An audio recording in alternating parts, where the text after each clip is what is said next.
तो गाइस तीन बहुत बड़ी खबर सामने आ रही है, तीन इंपॉर्टेंट खबर सामने आ रही है। तीनों अपडेट के ऊपर आपसे बात करने वाला हूं। 2-3 मिनट का वीडियो है, लास्ट तक जरूर देखना ताकि आपको पूरी जानकारी मिले। तो चलिए स्टार्ट करता हूं, बताता हूं अपडेट के बारे में। तो पहले ये शॉर्ट वीडियो की बात कर लेता हूं। थोड़ा दिन पहले मैंने भी वीडियो बनाकर आप लोगों को बताया था कि ये शख्स इस तरह से एयरपोर्ट में किया, क्योंकि एयरपोर्ट अथॉरिटी ने ये वीडियो को शेयर किया है और ये वीडियो के माध्यम से लोगों को अवेयर किया और बताया है कि अगर आप एयरपोर्ट के अंदर इस तरह का हरकत करते हैं, ये तो ज़्यादा ही कुछ सीरियस हरकत कर रहा था, लेकिन अगर इससे थोड़ा कम भी कुछ प्रॉब्लम करते हो, यानी लड़ाई झगड़ा ज़्यादा कर लेते हो, गाली गलौज कर सकते हो, तो हो सकता है तो एयरपोर्ट अथॉरिटी या फिर जो एयरलाइंस कंपनी है वो आपको लाइफ टाइम ट्रैवल बैन लगा सकते हैं, यानी कभी भी आप वो ट्रैवल नहीं कर सकते हो। तो पहले जैसे एयरपोर्ट में कुछ भी छोटी मोटी गलती पे माफ़ कर दिया जाता था, लेकिन अब ऐसा नहीं है। अगर कोई शख्स इस तरह का हरकत करता है तो उसको लाइफ टाइम, यानी कभी भी आप फ्लाइट में नहीं जा सकते हो। क्लियरली बोला गया एयरपोर्ट की तरफ से कि उसको लाइफ टाइम बैन लगाया जा सकता है। तो आप पहले के जैसा रूल के हिसाब से ये ना समझना कि आप झगड़ा कर सकते हो, गाली गलौज कर सकते हो तो माफ़ कर दिया जाएगा, ये बिल्कुल नहीं किया जाएगा। पहला।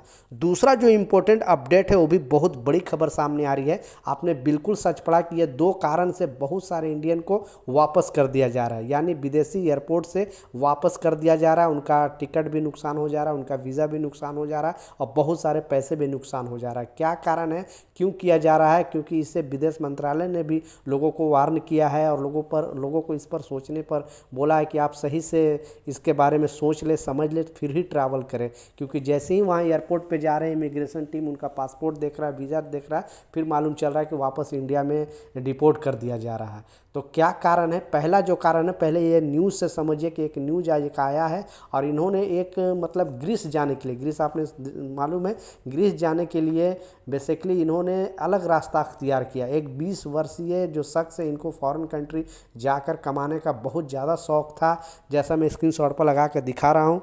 तो जैसा आप देख सकते हो, हसीन सपने सजा पहुंचा एयरपोर्ट, सफ़र से पहले ही रूठी पहली चाहत, बर्बाद कर गई 20 साल के लड़के की ज़िंदगी। बेसिकली ये सही से अभी मतलब पढ़ा लिखा भी नहीं था, आपने पढ़ाई भी पूरी नहीं किया था, लेकिन ये फॉरेन कंट्री जाकर इनको सपना था कि मैं अच्छे खासे पैसे कमाऊँ। एक एजेंट के चक्कर में पड़ता है, उन्होंने उस एजेंट को 12 लाख रुपया देता है। अब वो एजेंट ग्रीस भेजने के नाम पे इनसे 12 लाख रुपए ठगता है और इनको बोलता है कि पहले आप जाओ यहाँ नेपाल, क्योंकि ट्रैवल हिस्ट्री दिखाने के लिए। फिर नेपाल से जब वो आता है फ्लाइट के थ्रू, वो फ्लाइट से जाता है नेपाल, फिर वहाँ से आता है अपने कंट्री इंडिया, और फिर इंडिया से यानी दिल्ली एयरपोर्ट से जाना होता है उसको मिस्र, और मिस्र से जाना होता है ग्रीस। तब जाके एजेंट इतना करके उनको से लगभग 12 लाख रुपया लेता है।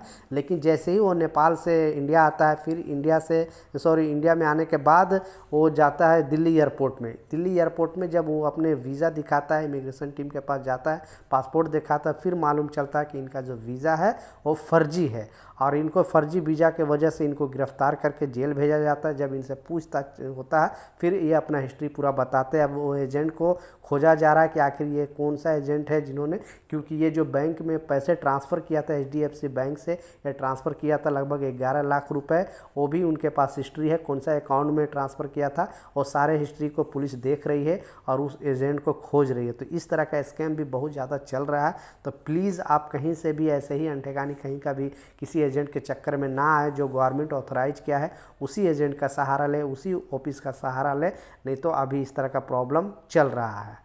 दूसरा जो इम्पोर्टेंट अपडेट है उसमें भी बताया जा रहा है कि ये आज 3 शख्स को गिरफ्तार किया गया है और गिरफ्तारी के कारण मैं भी सुनकर दंग रह गया कि इस तरह से भी लोग स्मगलिंग कर रहे हैं। और लोग जो स्मगलिंग करने का जो कारण बताया जा रहा है, क्योंकि एयरपोर्ट पर जैसे ही इनका बैग खोला गया तो फिर पता चला कि इनके पास से तरह तरह का सांप, या 9 तरह का इनके पास से सांप, अजगर सांप मिला है। छोटे छोटे डब्बे में बेसिकली उनके बच्चे को पैक करके लेकर आ रहे थे और इनका बैग जब खोला गया सारे लोग दंग रह गए।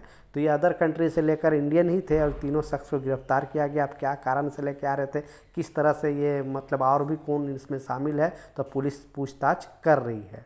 लास्ट जो सबसे इम्पोर्टेंट अपडेट है, आपने बिल्कुल सच पढ़ा कि ये 2 कारण के वजह से बहुत सारे भारतीयों को वापस पासपोर्ट देखते ही और वीज़ा देखते ही विदेश से, यानी इंडिया से ही तो हो ही रहा है, लेकिन फॉरेन कंट्री से डिपोर्ट कर दिया जा रहा है। क्योंकि बहुत सारे इमिग्रेशन टीम जो है वो चकमा खा जा रही है फर्जी वीज़ा के नाम पे। यानी इंडिया से फर्जी वीज़ा के नाम पे वो अदर कंट्री में चले जाते हैं, यहाँ इमिग्रेशन टीम सही से जांच नहीं कर पा रही है, ऐसे बहुत सारे लोग को छोड़ दिया जा रहा है। लेकिन जैसे ही वहाँ फॉरेन कंट्री जा रहे हैं, इनका वीज़ा और पासपोर्ट देखा जा रहा है, फिर मालूम चला कि ये फर्जी है और फिर इंडिया में डिपोर्ट कर दिया जा रहा है। पहला। दूसरा डिपोर्ट का कारण है कि जिस भी कंट्री में जा रहे हैं वो स्टूडेंट वीज़ा पे जा रहे हैं, विजिट वीज़ा पे जा रहे हैं, लेकिन उनके पास, क्योंकि विजिट वीज़ा का आपको मालूम है कि आपके अकाउंट में कुछ पैसे शो करना पड़ता है, रिटर्न टिकट भी होना चाहिए, डमी टिकट बिल्कुल नहीं चलेगा। तो वहाँ जाने के बाद ऐसे है जो कंट्री का रूल है वो फिल नहीं कर पा रहे हैं, जो भी वहाँ का कंट्री का सिस्टम है, रूल है कि इतना अकाउंट में आपके पैसे होना चाहिए या फिर जो फ़्लाइट है उसका टिकट होना चाहिए और होटल बुकिंग होना चाहिए, लेकिन लोग इसे मतलब कुछ डमी टिकट दिखा दे रहे हैं, कुछ जिनके पास उतना पैसे नहीं है, यानी कुछ बता रहे हैं कि $500 दिखाना है, उनके पास $200 $250 है, फिर मालूम चल रहा है कि उनको भी वहाँ से डिपोर्ट कर दिया जा रहा है। तो आप किसी भी कंट्री में जा रहे हो तो वहाँ का रूल के बारे में समझ लो और आपके पास जो भी रूल है वो फॉलो करके ही जाए, नहीं तो आपका टिकट वीज़ा है वो भी पैसा है वो जाया, नुकसान हो जाएगा। तो ये कुछ अपडेट था, ये कुछ जानकारी था, मैं सोचा आपके साथ शेयर करूँ। कुछ सवाल है नीचे कमेंट सेक्शन में ज़रूर पूछ।